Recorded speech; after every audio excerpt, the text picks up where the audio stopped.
My parents sent me to an orphanage, and when I built my own career, they came to demand money. I'm here to share my story, and it's a long one, filled with twists and turns that I never saw coming. Growing up was anything but easy, and even now, as an adult, I'm still trying to piece together everything that happened to me. So grab a cup of coffee or tea and settle in, because this is going to be quite a ride. I was born in a small town in the Midwest. My earliest memories are of a cold, sterile orphanage. The place was bleak and unwelcoming, the kind of place where the walls seemed to absorb the screams and cries of children rather than reflect them. I was one of those kids, always crying, always scared. My name is Jake, by the way. Jake Harper. I was abandoned at birth, left on the steps of a hospital with nothing but a blanket and a note saying my name. The orphanage was a harsh environment. The other kids weren't exactly friendly, and the caregivers were more like wardens than nurturing figures. I quickly learned that showing any sign of weakness was a mistake. The older kids would pounce on it, bullying and tormenting those who couldn't defend themselves. I was small for my age, and an easy target. They'd push me around, call me names, and sometimes even take my food. The adults didn't care. To them, we were just a bunch of unwanted children, and our suffering was none of their concern. When I was 8, I was finally adopted by a couple who at first seemed like a beacon of hope. The Harpers were an older couple, unable to have children of their own. When they first visited the orphanage, they seemed kind, showering me with attention and promises of a better life. I remember clinging to those promises, hoping that my days of being tormented were over. But once I moved into their home, the facade quickly faded. The Harpers were strict, cold, and distant. They'd adopted me not out of love or compassion, but because they needed someone to take care of their large, old house and garden. They made it clear that I was there to work, not to be part of their family. If I ever stepped out of line, the punishments were severe. Missed a spot while cleaning? No dinner for me. Forgot to water the plants? Locked in my room for the night. School wasn't any better. The kids at school seemed to sense that I was different, that I didn't have a loving family to go home to. They bullied me relentlessly. They'd knock my books out of my hands, make fun of my worn-out clothes, and call me names. I tried to ignore them, to focus on my studies, but it was hard. The teachers, much like the caregivers at the orphanage, didn't seem to care. To them, I was just another troubled kid from a broken home. Despite everything, I managed to do well academically.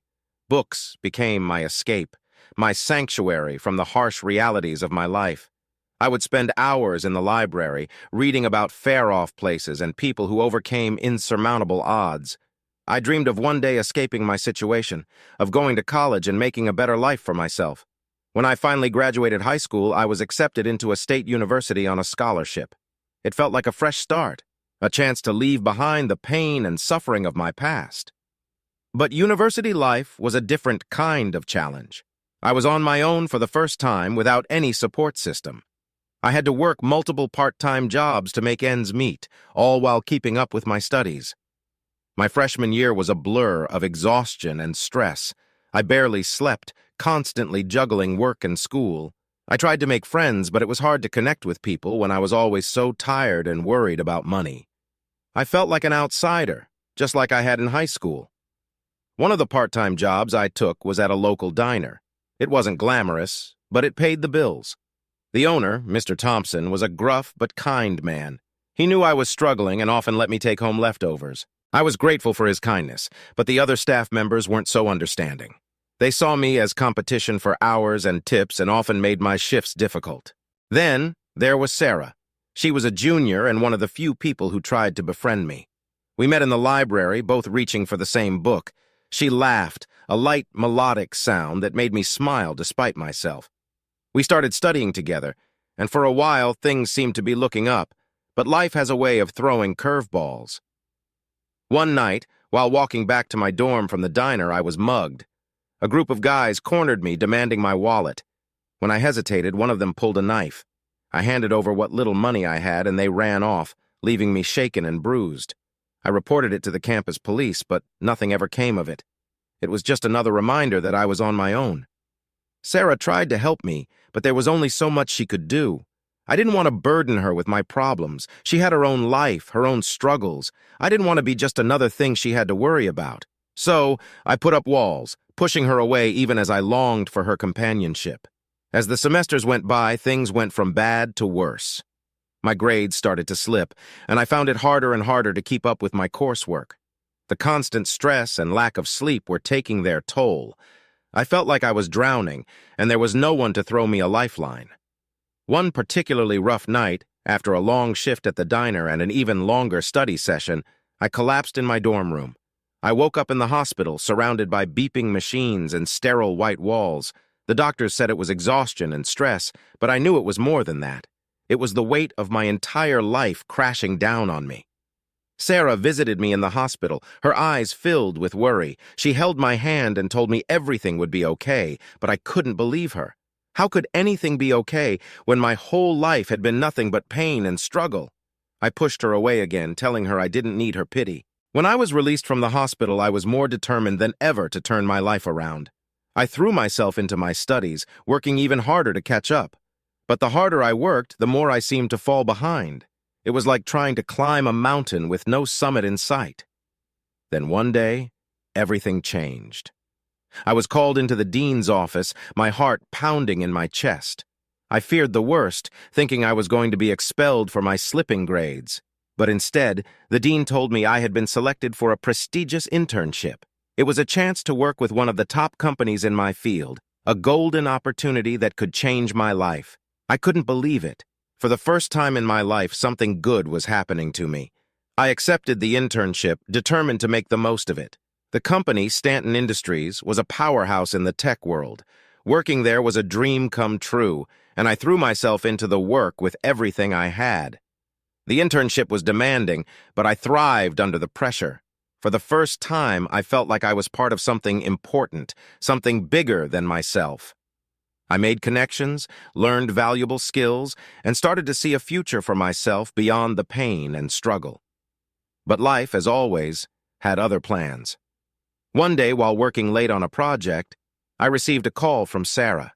She was crying, her voice barely recognizable. She told me she had been in an accident and needed my help. I rushed to the hospital, my heart in my throat. Sarah was in bad shape. She had been hit by a drunk driver and had suffered multiple injuries. Seeing her like that, so vulnerable and in pain, broke something inside me. All the walls I had built came crashing down, and I realized how much I cared for her. I spent every moment I could by her side, helping her through her recovery. It was a long, painful process, but Sarah was strong. She fought through the pain and slowly started to heal. In those moments, I realized that I wasn't as alone as I had always thought. Sarah had been there for me even when I tried to push her away. As Sarah healed, our bond grew stronger. We became inseparable, and for the first time in my life, I felt truly happy. The internship was going well, and my grades had improved. It seemed like everything was finally falling into place. But then, the unthinkable happened. One night, while working late at Stanton Industries, I discovered something that would change everything. I stumbled upon documents that revealed the company was involved in illegal activities. They were cutting corners, putting people's lives at risk to save money. I didn't know what to do. I was just an intern, but I couldn't ignore what I had found. I gathered as much evidence as I could and went to the authorities. It was a risky move, but I couldn't live with myself if I did nothing. The fallout was immediate. The company tried to discredit me, painting me as a disgruntled employee trying to stir up trouble, but the evidence was undeniable, and eventually, the truth came out. Stanton Industries faced massive fines, and several top executives were arrested. I lost my internship and any chance of working in the tech industry again. But I knew I had done the right thing. Sarah stood by me through it all, and together, we faced the uncertainty of the future. We graduated college, and despite the challenges, I managed to find a job in a smaller tech firm. It wasn't as prestigious as Stanton Industries, but it was honest work. Sarah and I moved in together, and for the first time in my life, I felt like I had a real home. Life wasn't perfect, but it was good. We had each other, and that was enough. The past still haunted me, but I was learning to let go, to focus on the present and the future. Sarah and I talked about starting a family, building a life together. It seemed like all the pain and struggle had finally led me to a place of peace. But life, as always, had one more twist in store. One night, Sarah and I were walking home from dinner when we were attacked. A group of men jumped us, demanding our money. When I resisted, one of them pulled out a gun. There was a struggle, a flash, and then pain like I had never known. I woke up in the hospital, the familiar sterile white walls surrounding me. Sarah was there, holding my hand, tears streaming down her face. I had been shot, but I would survive. The men were caught, and justice was served. But the incident left a mark on me, a reminder that life is fragile and unpredictable. Thanks for all the support and kind words after my last post. It means a lot to me that so many people took the time to read my story and share their thoughts. I'm back with more updates, and, as usual, life has continued to be anything but straightforward. Let me pick up where I left off. After that harrowing incident where Sarah and I were attacked, life began to slowly piece itself back together. Recovery was slow and painful, but Sarah was my rock through it all. Her strength gave me the will to keep pushing forward. It was in those trying times that I realized just how much she meant to me. She wasn't just my girlfriend. She was my partner, my confidant, my everything. We started to go out on dates again, savoring the little moments of joy that life offered. We would take long walks in the park, visit museums, and sometimes just sit in a cozy cafe, talking about our dreams and plans for the future. Every day with Sarah felt like a gift, a reminder that even after the darkest storms, there could be beautiful, clear skies. As I healed, both physically and emotionally, I decided it was time to take a big step. On a crisp autumn evening, under a canopy of golden leaves, I proposed to Sarah. Her eyes filled with tears of joy as she said yes, and in that moment, all the pain and hardship of the past seemed to melt away. We were engaged, and nothing else mattered. The months leading up to our wedding were a whirlwind of planning and excitement. We decided to keep things simple, a small ceremony with close friends and family. It was the happiest day of my life, standing there with Sarah, promising to love and cherish her for the rest of my days. We danced, laughed, and celebrated late into the night, surrounded by people who genuinely cared about us. Our honeymoon was a blissful escape from reality. We traveled to Italy, exploring the ancient streets of Rome, the romantic canals of Venice, and the breathtaking cliffs of the Amalfi Coast. It was a dream come true, and for the first time in my life, I felt like I was living a fairy tale. But, as life often does, it wasn't long before reality came crashing back in. When we returned home, I received a call from an old friend from college, Mark. He had heard about my ordeal with Stanton Industries and wanted to catch up. We met for coffee, and it was like no time had passed. Mark had always been a straight shooter, someone I could trust, or so I thought. Mark told me about an incredible job opportunity at a new tech startup he was involved with. The company, Vertex Dynamics, was on the cutting edge of AI technology, and they were looking for someone with my skill set. It seemed like the perfect chance to get my career back on track, and I was eager to learn more. I met with the team at Vertex Dynamics, and I was impressed by their vision and innovation. They were developing a revolutionary AI system that could change the world, and they wanted me to be a part of it. The salary was generous, and the benefits were top-notch. It all seemed too good to be true, but Mark vouched for them, and I trusted him. I took the job, and for a while everything was perfect. The work was challenging and fulfilling, and I was surrounded by brilliant minds who shared my passion for technology. Sarah was supportive, happy to see me excited about my career again. We moved into a new apartment, a cozy place that felt like home from the moment we stepped inside. But as the months went by, I started to notice some oddities at Vertex Dynamics. There were whispers among the staff, hushed conversations that would stop abruptly when I entered the room. I brushed it off at first, thinking it was just the nature of a high-pressure environment. But the nagging feeling that something was off wouldn't go away. One evening, after a particularly long day at work, I was approached by a colleague named Lisa. She was a software engineer, sharp and observant. Lisa had been with the company longer than I had, and we had developed a good rapport.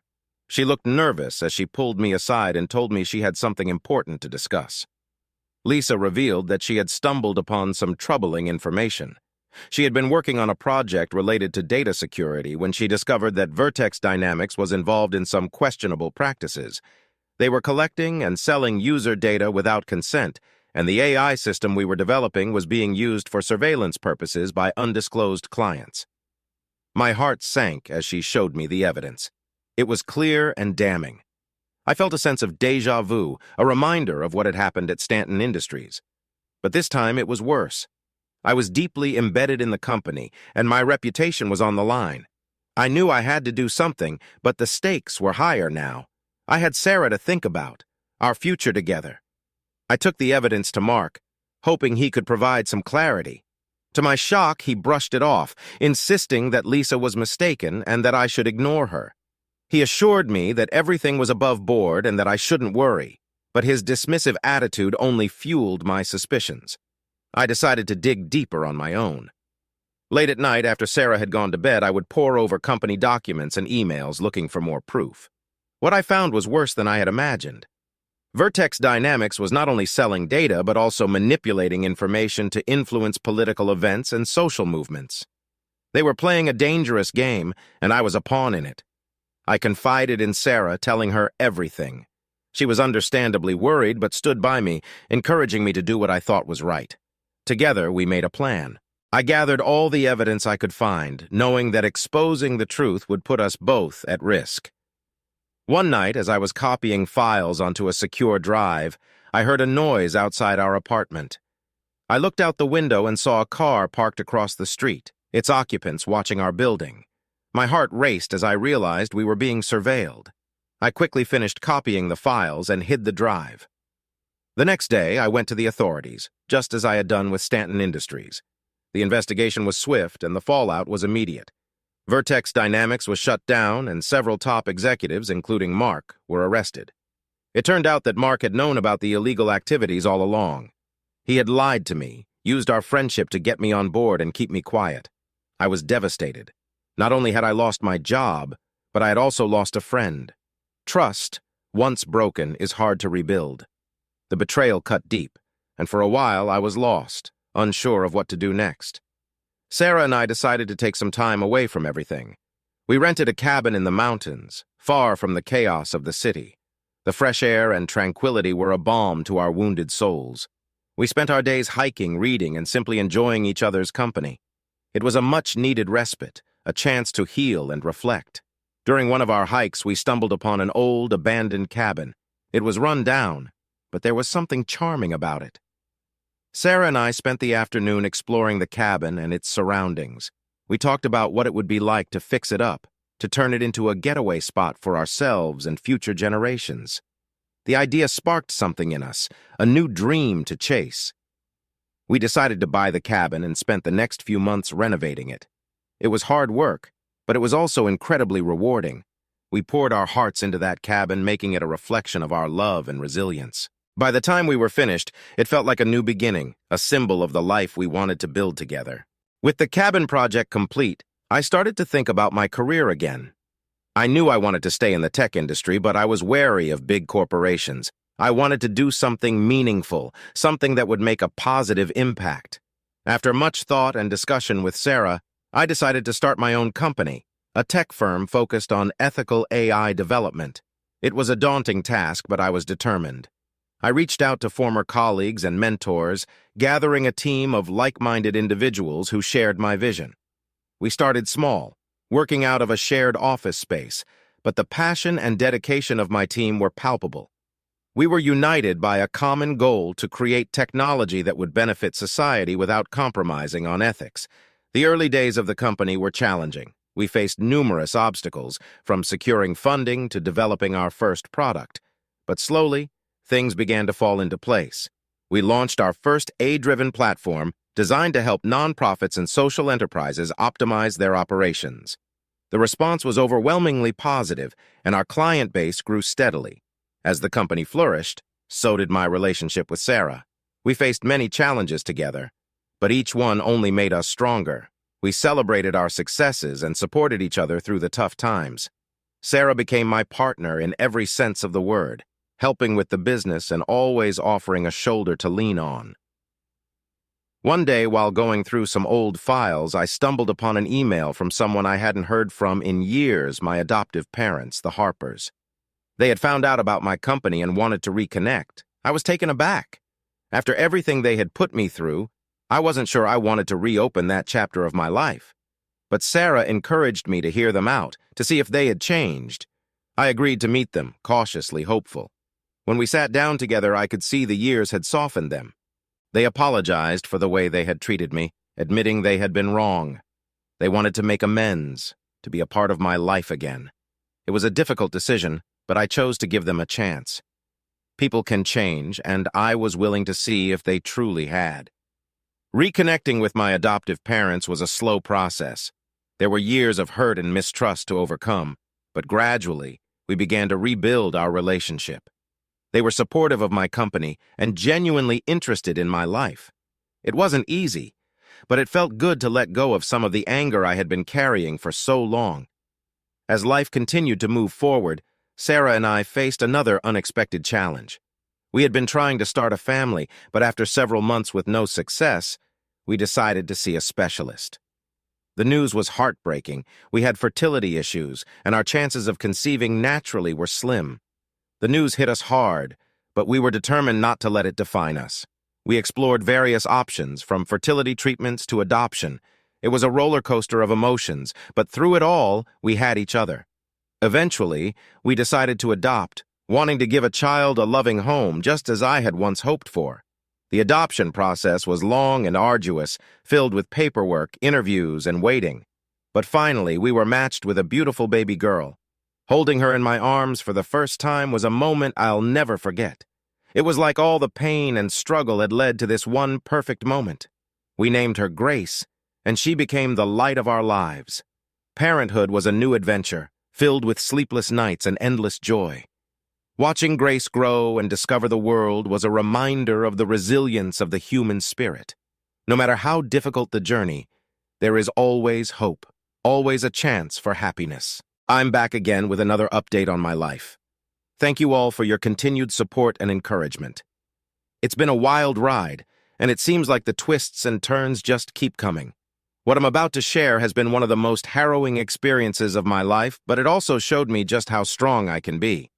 So, let's dive in. Life had settled into a new rhythm. Sarah and I were happy, raising our beautiful daughter Grace, and my tech firm was thriving.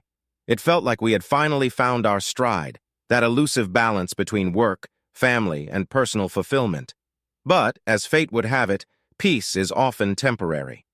It all started with a phone call from a number I didn't recognize. I usually ignore unknown numbers, but something compelled me to pick up. On the other end was a voice I hadn't heard in decades, my biological mother, Eleanor. The shock was so intense I almost dropped the phone. She sounded hesitant, almost timid, but there was a sharp edge to her voice that I couldn't ignore. Eleanor explained that she had found me through some mutual acquaintances. She wanted to meet and talk about important family matters. Against my better judgment, I agreed. A part of me was curious, desperate even, to understand why she had abandoned me all those years ago. We met in a small, nondescript cafe. Eleanor was a shadow of the woman I remembered, her face lined with years of hardship and regret. She wasn't alone. My biological father, Martin, was with her. He looked just as worn down, but his eyes held a coldness that sent a shiver down my spine. The meeting started with pleasantries, but it quickly became clear they had an agenda. Eleanor and Martin had fallen on hard times. They were in debt and struggling to make ends meet. They hinted, not so subtly, that since I was now successful, it was my duty to help them out. The conversation made my skin crawl. They had abandoned me, and now they were back, demanding money as if they were entitled to it. I left the cafe feeling a mixture of anger and sadness. Sarah was waiting for me at home, and when I told her about the meeting, she was furious. She couldn't believe their audacity, and honestly, neither could I. We decided to ignore them, hoping they would go away. But they didn't. Over the next few weeks, Eleanor and Martin's calls and messages became more frequent and more desperate. When it became clear that I wasn't going to hand over any money, their tone shifted from pleading to threatening. They said they knew things about me. Things that could ruin my reputation and my business. It was blackmail, plain and simple. I refused to give in to their demands, but the stress was taking its toll. Sarah and I were constantly on edge, and it was affecting our relationship and our ability to parent Grace. I reached out to a lawyer, seeking advice on how to handle the situation. My lawyer, Jessica, was a sharp, non-nonsense woman who assured me we had a strong case if it came to that. The threats continued to escalate. One evening, I came home to find a threatening letter taped to our front door. It was the final straw. I decided to file a restraining order against Eleanor and Martin. Jessica guided me through the process, and we were granted a temporary restraining order. But it didn't stop them. They continued to harass us, using different phone numbers and fake social media accounts. The breaking point came when they showed up at our house one night, banging on the door and shouting. I called the police and they were taken away, but the damage was done. Sarah and I felt violated, our sense of safety shattered. We knew we had to take stronger action. Jessica advised us to take the matter to court. We filed a lawsuit for harassment and attempted extortion. The court date was set, and I knew it was going to be a long, grueling process. But I was determined to protect my family and stand up to the people who had caused me so much pain. The courtroom was intimidating. Eleanor and Martin had hired a lawyer, a slick, greasy man named Victor. He tried to paint me as an ungrateful son, turning my back on my struggling parents. But Jessica was prepared. She presented evidence of their threats and harassment, painting a clear picture of their attempts to extort money from me. The trial lasted for weeks. It was emotionally draining, and the constant stress was taking a toll on my health. Sarah was my rock, attending every session, holding my hand and reassuring me that we would get through this. Grace was too young to understand what was happening, but she sensed the tension and would often cling to me, asking if everything was okay. There were moments when I doubted myself, when Victor's accusations made me question if I was doing the right thing. But every time I looked at Sarah and Grace, I knew I had to keep fighting. This wasn't just about money, it was about standing up to the people who had hurt me and ensuring they couldn't hurt my family. One of the most shocking moments came when Eleanor took the stand.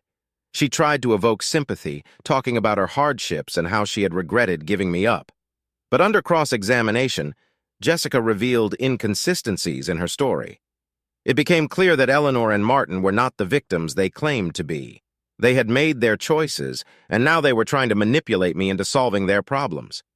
The turning point in the trial came when Jessica presented evidence of Martin's criminal record. He had a history of fraud and extortion, something he had tried to keep hidden. The revelation stunned the courtroom and shattered any remaining credibility they had. It was clear to everyone that their intentions were far from noble. The jury deliberated for what felt like an eternity, but in reality, it was only a few hours. When they returned with a verdict in our favor, I felt a wave of relief wash over me. The court granted us a permanent restraining order against Eleanor and Martin and ordered them to cease all contact with us. They were also required to pay legal fees, which was a small but significant victory. After the trial, life began to return to normal. Sarah and I focused on rebuilding our sense of safety and normalcy for Grace. We installed a security system in our home, and I made sure to check in with Jessica regularly to ensure we were taking all necessary precautions. The experience had left scars, but it had also strengthened our resolve as a family. We were closer than ever, and I felt a renewed sense of purpose in my work. My tech firm continued to grow, and we expanded our focus on developing ethical AI solutions. It was rewarding to know that our work was making a positive impact, and it helped me find some peace after the turmoil we had faced. In the months that followed, I received messages of support from friends, colleagues, and even strangers who had heard about our ordeal. It was heartening to know that we weren't alone, that there were good people out there who cared. But the shadows of the past have a way of lingering. One day I received a letter in the mail. It was from Eleanor. She wrote to apologize for everything that had happened, claiming that Martin had coerced her into going along with his schemes. She said she genuinely wanted to make amends and asked for a chance to prove it. I read the letter several times, trying to make sense of my emotions. Part of me wanted to believe her, to give her the chance she was asking for, but another part of me was wary, remembering the pain and betrayal. I talked it over with Sarah, who, ever the voice of reason, suggested that I take my time to decide. In the end, I chose to respond, but cautiously. I wrote back, setting clear boundaries and expressing my need for time and space. Eleanor's response was surprisingly understanding. She said she respected my decision and would wait as long as it took. It was a small step towards healing, but I knew it would take time to rebuild any semblance of trust. Life continued, as it always does. Grace was growing up fast, a bright and curious child who brought endless joy to our lives. Sarah and I cherished every moment, grateful for the family we had built. We took more trips to the cabin, finding solace in the quiet beauty of nature. My company flourished, and we launched several successful projects. We partnered with nonprofits and educational institutions, using our technology to make a difference. It was fulfilling work, and it helped me find a sense of purpose that I had longed for. As I look back on this chapter of my life, I see a journey marked by pain, betrayal, and hardship. But I also see resilience, love, and growth. The legal battle with Eleanor and Martin was a dark and difficult time, but it taught me the importance of standing up for myself and my family. It reminded me of the strength we have when we stand together and the power of love and support.